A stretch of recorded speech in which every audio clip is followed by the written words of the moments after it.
Esse vídeo é para você que precisa entender como que é feito um plano de aula, um planejamento de aula. Se você é novo, né, você é iniciante ou não sabe bem quais materiais usar na sua disciplina, o que ensinar na sua disciplina, aqui eu vou dar algumas ideias também para você ser um pouco mais criativo na hora de produzir suas aulas. E para você que tem curiosidade de saber como que eu faço os meus planos de aula, né, como que eu construo o material didático das minhas turmas, eu também vou contar aqui nesse vídeo. E esse vídeo meio que ele vai servir de base para outros vídeos que virão, em que eu vou falar um pouco sobre o meu trabalho, sobre as minhas aulas e tudo mais. Se você não sabe, eu sou pedagoga, né, formada, faço segunda licenciatura em Letras Libras e dou aula de Libras em um colégio particular aqui na minha cidade. E algumas pessoas estranham, né, dar aula de Libras, professora de Libras numa escola. É uma coisa muito nova que as escolas públicas praticamente não têm, pelo menos aqui na região onde eu moro. No ano passado teve uma escola, e sempre vai trocando, né? Eu acho que tem uma outra escola, mas assim, é uma escola de ensino médio que tem algumas aulas de Libras, né, para as turmas do colégio. É uma coisa muito nova ainda, que está sendo implementada, então a gente não tem muito material didático, né? Só para vocês saberem, não existe um currículo estabelecido pela Secretaria de Educação. Isso é uma disciplina que não tem na BNCC, mas, como eu disse, é tudo muito novo, tá muito no início e vou pesquisar mais a fundo, né, procurar saber melhor, mas até onde eu sei, não existe um currículo específico, tá, para as aulas de Libras nas escolas. Mas o governo incentiva, né, tem várias leis que incentivam os colégios a colocarem aula de Libras, a terem turmas bilíngues, né, de português e língua de sinais, mas infelizmente a gente não é muito comum de se ver. Tirando essas dúvidas de vocês aí, matando a curiosidade de alguns, vamos agora começar pelo material didático. Como eu disse, as aulas que eu dou, né, a disciplina específica que eu aplico, é muito nova, é uma coisa muito nova. Então não tem um currículo para seguir e não tem um material didático. Lá na escola, todas as disciplinas têm um material, apostila, né, tem um currículo pré-estabelecido para você ir aplicando os conteúdos de forma gradativa, mas a língua de sinais ainda não tem. Para a língua de sinais não tem. O que eu faço? Eu pesquiso materiais. Então, existem vários cursos básicos de línguas de sinais pelo mundo, pelo Brasil, e na internet você consegue encontrar alguns materiais tipo do IFE, né, do Senac e outros cursos livres. Você pode procurar e achar, né? Eu procurei, encontrei o conteúdo. Nenhum me satisfez completamente. No meu primeiro ano eu usei um livro é um livro até caro, mas também não fiquei satisfeita com o conteúdo, a sequência que for estabelecido, né, os conteúdos, enfim. Eu não fiquei assim 100% feliz e alguns eu acho que abrange conteúdo desnecessário, outro fica faltando conteúdo, outras a ordem que é aplicada não me agradou, enfim. Aí o que eu fiz? Eu peguei aquilo que eu gostei, né, aquilo que me inspirou para poder aplicar. Então, o primeiro ano eu usei esse livro na ordem que eu estabeleci. Depois eu usei outras apostilas, fiz uma mescla, né, de tudo para montar meus planos de aula e estabelecer um currículo numa sequência gradativa ali do conteúdo. Isso foi feito nos 2 primeiros anos. Só que eu percebi que não estava bom, porque eu não vi progresso nos alunos durante o ano. Embora, assim, eu tento não me cobrar demais, porque é uma aula só por semana, né, para cada turma. Então, eles não vão aprender tudo mesmo, não vão fixar tudo na mente. Mas o básico eu quero que fique, sabe? Gravado. Então, eu peguei meus 2 anos de experiência, né, aquilo que eu vi que deu certo e não deu certo. O que não deu certo eu eliminei, né, o que não funcionou.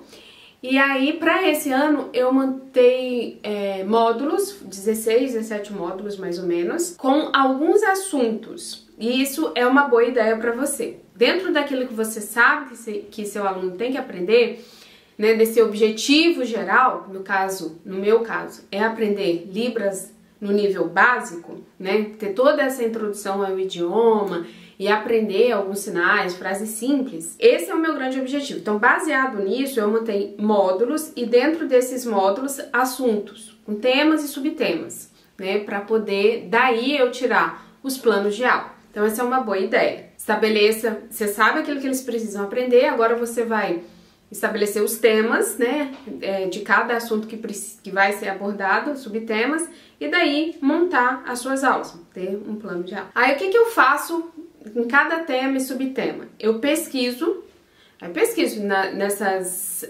apostilas que eu tenho, também pesquiso na internet algum conteúdo, alguns autores que eu sei que são confiáveis e que são expert em ensinar o idioma, né, que conhecem bem o idioma, tipo Quadros, sei o nome todo, mas vou falar só o sobrenome, né?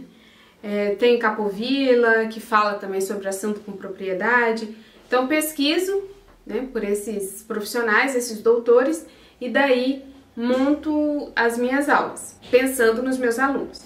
Então, não é tudo que você vai encontrar na internet que vai ser adequado para você levar para a sala de aula. Então, às vezes é mais importante para você aprender aquilo ali que está pesquisando, para na hora de ensinar, você ensinar com propriedade e resumir bem e dar para os seus alunos apenas os pontos principais daquilo que eles realmente precisam aprender. Então eu tento, por exemplo, quando eu for ensinar, por exemplo, vou ensinar os parâmetros da Libras, aí a gente vai conversar sobre configuração de mão, e aí eu vou explicar para eles que com as configurações do alfabeto manual, eles conseguem fazer outros sinais. E aí quando eu for dar esses exemplos, eu vou usar sinais de palavras geradoras. Não sei se vocês já ouviram falar desse termo, de palavras geradoras, que é um método que foi muito utilizado por Paulo Freire na alfabetização de jovens e adultos.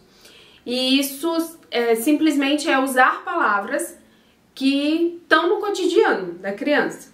Então eu vou pegar essas palavras que estão no cotidiano deles e vou passar para a língua de sinais e apresentar o sinal, porque é muito mais fácil deles aprenderem o sinal se eles fizerem uma associação com coisas que eles usam sempre, né? Que eles usam sempre. Então é assim que eu faço quando eu estou montando o material, né? Estou fazendo minha pesquisa e montando o material. Para esse ano também eu decidi gravar videoaulas, porque a gente sabe que a língua de sinais, você fazer o papel, né, o PDF, passar o conteúdo teórico no quadro, isso aí, por si só, não vai ajudar o aluno a aprender os sinais, porque não tem como você fazer os sinais no quadro, no PDF até tem, mas não é a mesma. Então eu decidi gravar videoaulas onde eu faço os sinais, e quando o aluno quiser, por exemplo, relembrar uma letra do alfabeto, ele vai lá no vídeo onde eu ensinei o alfabeto, procura pela palavra, clica lá no capítulo, né, que eu estou ensinando só aquele sinal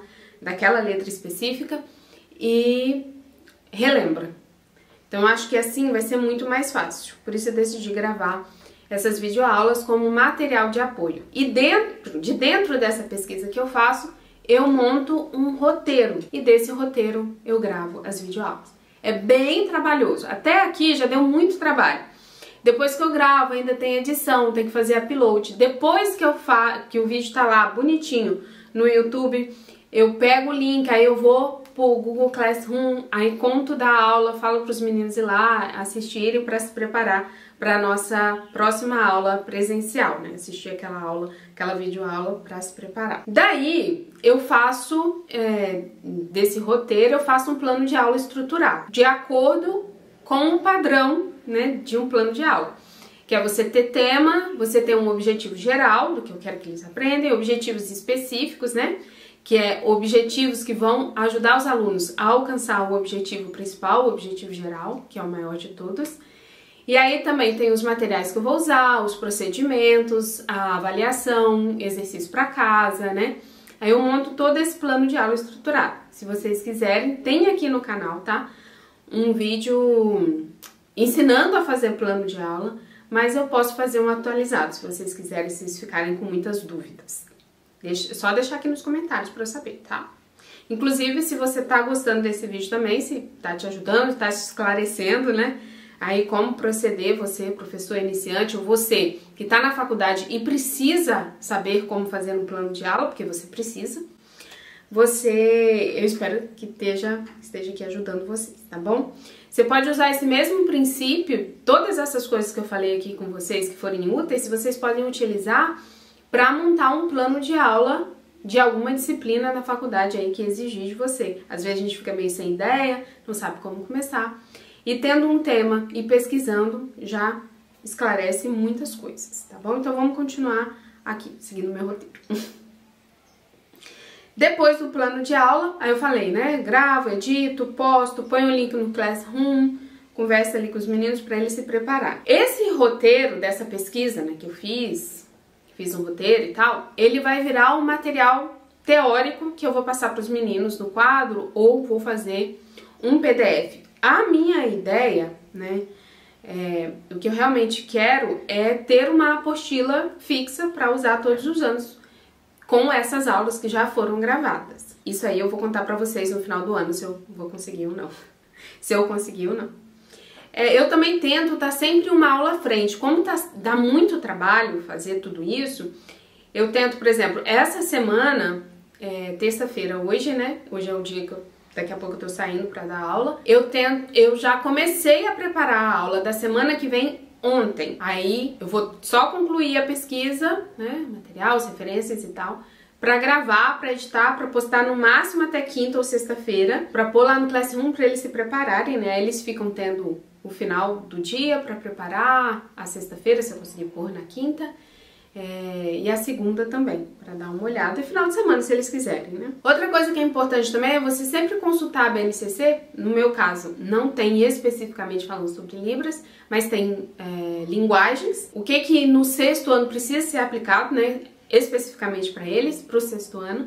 Então aquilo ali me inspira a entender os objetivos para a educação integral, né? Que é uma coisa que a BNCC objetiva, que os professores deem aula preocupando com a educação integral do aluno, que é ensinar levando em conta todo o contexto de vida, emocional, físico, as experiências do aluno, tudo isso. Então eu consulto também a BNCC para entender melhor os objetivos que eu preciso atingir ali, que vai contribuir, né, para a educação dos meninos. Mas, assim como nos outros anos, tudo isso que eu tô fazendo também é um teste, e pro próximo ano, se tudo der certo, né, a gente continua progredindo, o que não funcionar a gente descarta, e o meu objetivo, como eu disse pra vocês, é montar essa apostila. Então inscreva-se aqui no canal, porque depois, né, no final do ano, quando terminar esse ano letivo, eu vou voltar aqui e vou contar pra vocês se deu certo, o que funcionou, o que não funcionou, se eu consegui criar esse material, quantas aulas eu consegui gravar, como é que tá lá o canal. Inclusive, se você tiver curiosidade de aprender Libras, quiser acompanhar esse trabalho e aprender ao mesmo tempo, eu vou deixar o link aqui na descrição, tá? Do canal de Libras, a gente já tem algumas aulas lá. Muito obrigada por terem assistido até aqui e a gente se vê no próximo. Tchau!